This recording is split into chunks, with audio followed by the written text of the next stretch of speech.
because of their circumstances. But what I see is it's not always about your circumstances, but this is what it stops a lot of people from actually staying consistent, is going into the mindset of if I don't do this perfectly, then I won't do it at all. And that's what I call an all or nothing mindset. Yeah. And so my philosophy is that I take my clients from shifting from an all or nothing mindset to an all or something mindset. Because with this shift in perspective, we're always going to be making change no matter what, no matter during the busiest days, weeks, months, years.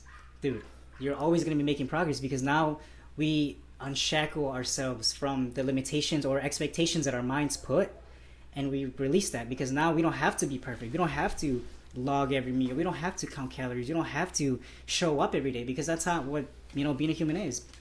Being a human is being comfortable with knowing that you're not always going to be perfect. And that's why I like that mindset, because all or something, it always means you're going to be doing something and it's always going to benefit you. I've actually never heard that. Like, Really? and it's so obvious. Mm-hmm. It's literally so, like why didn't I think of it?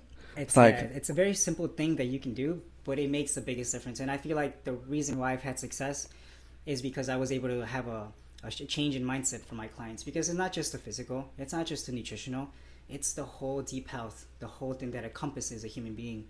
And it's our job to help them with one part of it, but as we know, it translates to everything, because as like we said, problems are connected, but so are the solutions. 100%. And adding on to that, like one thing that I could probably relate when you say all or something is, like, I always tell my clients, we want to win the week. There's 7 days in the week. Right. If we get at least 4, we're doing a little bit more than half. Of course, some people have busy schedules. Maybe they can only do 2 or 3. Right. That's better than doing nothing. I always tell my clients, don't let what you can't do stop you from doing what you can do.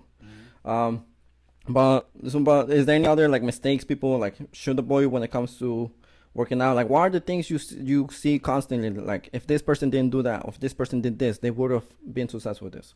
Like, is there anything like that? Yeah, I feel like definitely it's people's expectations. It's up to us to kind of give them like structure, because everybody has different goals. Not everybody has a goal of losing weight. People have different goals, but it's up to us to see if those expectations are going to be met, because as we both know, the body's complicated. There's a lot of things that go into change, and just by helping the client change or at least reframe their expectations, we can help them meet their goals in a better way, because they won't get discouraged. They'll always feel like they're making progress, even though sometimes, as we know, progress takes a long time. And that's the part that discourages a lot of people. It's the time. Time's going to pass anyways, but for a lot of people, they're so focused on this specific timeline that they have to meet. What is deep health? Sure. So deep health goes beyond the physical health. It's also how you think. It's how you feel. It's how you respond to the world around you. It's how you deal with life, how your whole life is set up. When I talk about deep health, I look at it as the big picture, right?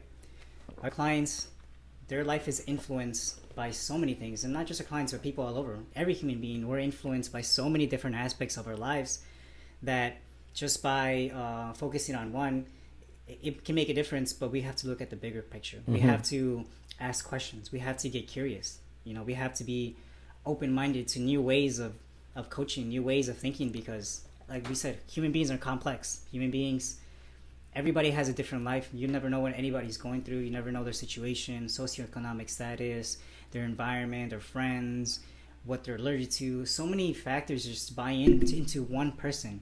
And it's usually, the people that reach out to us is because they got a point in their life where they got stuck. They don't know where to go, and it's up to us to guide them. But I believe that if we don't see the bigger picture, which is what I call deep health, which is the physical health, we have our mental health, our emotional health, we have our environmental health, and then we have our existential health. And all of these encompass what we call deep health. When we'll start with the physical health, for example, how does someone feel physically? How do you feel on a daily basis?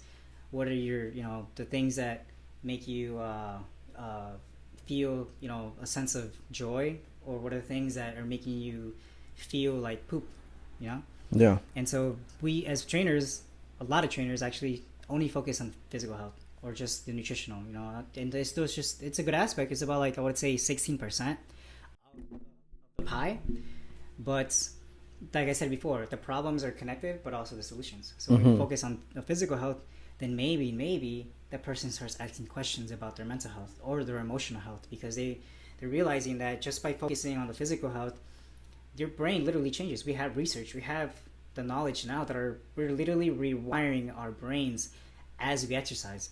And I think that's the most important part because it's not just the physical, but the mental aspect of it changes. You start to want more for yourself. You start to value yourself more. You start to feel more confident. You start to feel more, just more for a passion for life. You know, you have more energy. You can do so much more that basically focusing on the physical health, the mental health starts getting better. The emotional health starts getting better.